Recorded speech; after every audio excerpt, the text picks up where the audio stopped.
les pontons et je Ah peux mais, oups, réduire la vitesse. revenons au début de l'aventure.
Prise de contact avec le chef du chantier, Philippe, qui me tient au bout de ses pinces.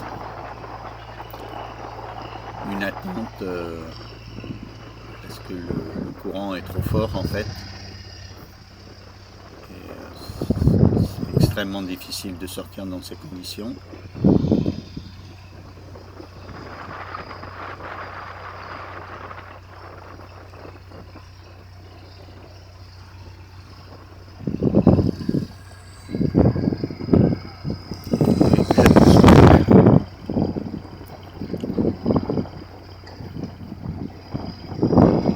Mise en route du moteur, contrôle des sorties d'échappement, et c'est là la grande erreur.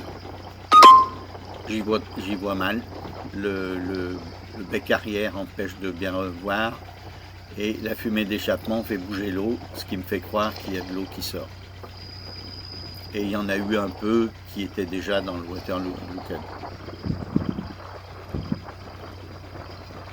J'ai contrôlé le moteur au travers du coffre avant dans le cockpit, et là je suis rentré à l'intérieur de la cabine pour voir le moteur en visu et le fond de cale si de l'eau ne rentre pas dans le bateau avant qu'on me lâche complètement. Comme ça on évite de couler tout de suite, quoi. Voilà, je continue mes vérifications, fond de cale, pas d'eau, tout va bien. Message à Philippe, c'est ok de ce côté-là. Je referme le coffre qui me permettait de voir le moteur par en haut.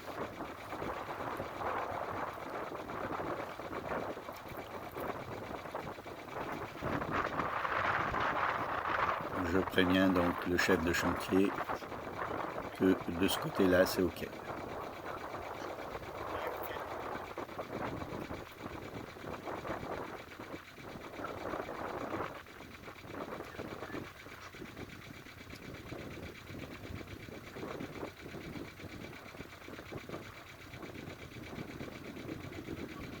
Le vent est extrêmement fort, le courant aussi.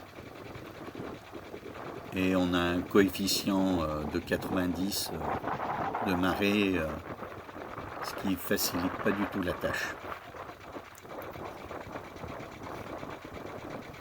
Vous voyez le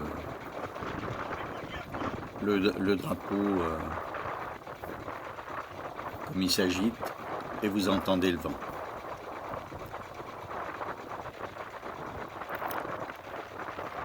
Philippe est en train de reculer le bateau à l'eau le plus loin possible.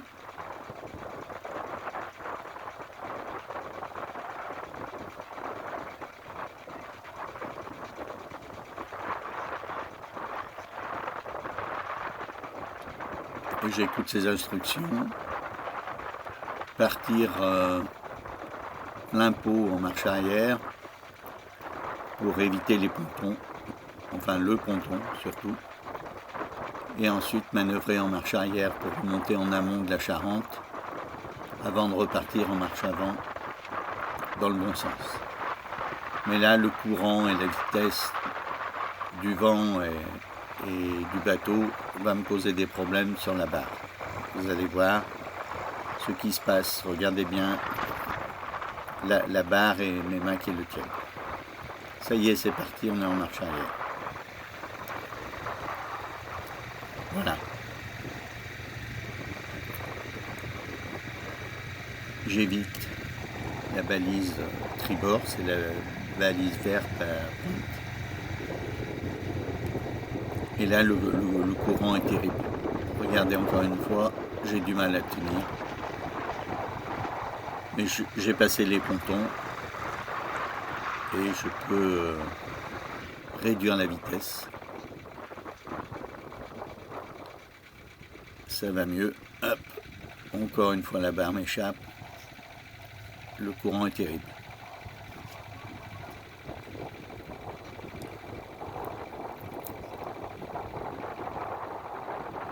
Ça y est, je suis presque au milieu de la Charente. Je me mets en position pour repartir dans l'autre sens.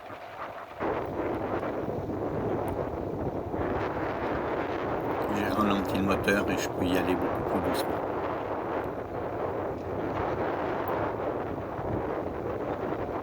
Un échange avec Philippe, le chef du chantier, à la VHF portable.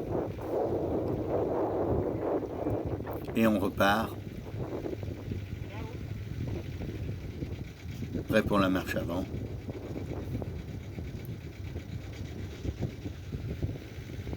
Et là, ça va bien mieux.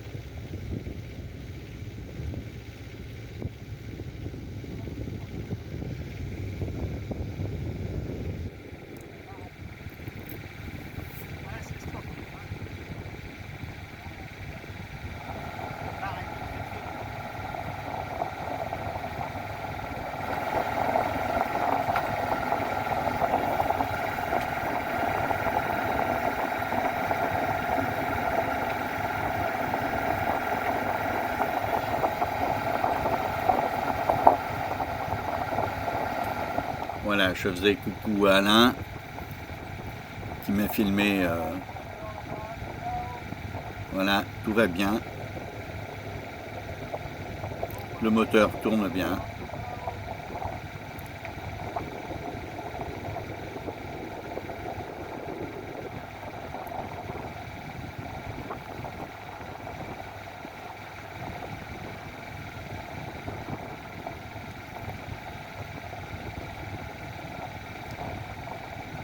Mais voilà, 2 km plus loin, les voyants du moteur s'allument.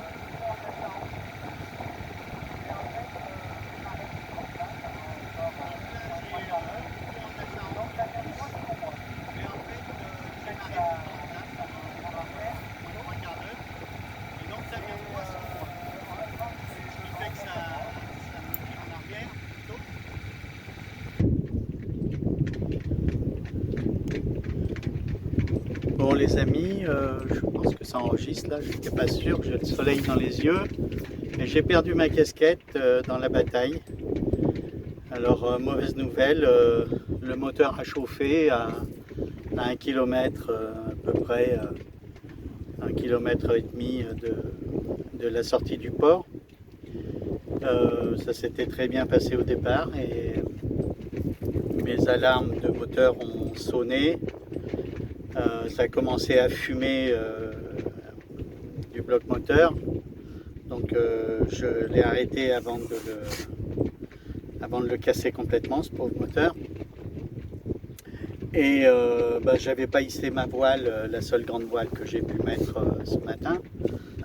Donc je suis parti à la dérive dans la Charente. On était toujours un petit peu à marée haute, donc en fait le courant m'a ramené d'où je venais. J'ai dépassé le port. J'ai essayé de les joindre au téléphone, ça ne répondait pas. Finalement, comme Alain m'avait rejoint et avait filmé le départ, je l'ai contacté et il a été les appeler. Ils sont revenus me chercher alors que le bateau était à la dérive au milieu de la Charente et je gouvernais grâce au courant puisque j'avais ni moteur, enfin aucun moyen de locomotion propre du bateau.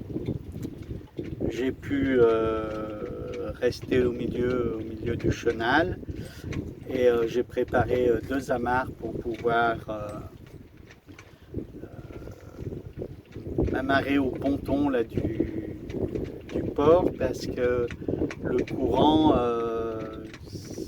s'inversait et je me suis retrouvé quasiment à l'arrêt, je dirais à peu près 1 kilomètre en dessous du port. Donc j'ai dérivé sur 3 km. Voilà. Mais ensuite, je n'ai pas réussi, le courant n'était pas suffisant quand j'ai essayé de faire demi-tour là, pour essayer de m'amarrer tout seul grâce au courant. Et c'est là que Philippe, le chef du chantier, est arrivé avec son bateau à moteur, m'a remorqué. On s'est mis au ponton et au ponton on a fait nos essais pourquoi ce moteur chauffait et en fait on a découvert que le fameux circuit d'eau de mer que j'avais retapé ne fonctionne pas. D'après lui c'est pas grand chose parce qu'en fait il y a juste une pompe et puis c'est que des tuyaux, en plus les tuyaux je sais qu'ils ne sont pas bouchés. Et voilà, donc on n'a pas pu plus intervenir. Je vais passer la nuit ici. Le cadre est pas mal, mais je peux vous dire que ça bouge pas mal. Là, il y a un cargo qui vient de passer. Ça m'a fait tomber des bouteilles d'eau. Voilà, je me suis cogné les lunettes. J'espère qu'elles ne sont pas trop abîmées sur les branches. Parce que je ne l'ai pas vu venir, en fait, j'étais en bas dans la cabine. Et voilà, je suis un peu désappointé, comme dirait l'autre. Bon, je vous laisse, je vais essayer de me poser et nous verrons demain ce qu'il en est et puis je verrai dans la soirée ce que je peux faire. A plus.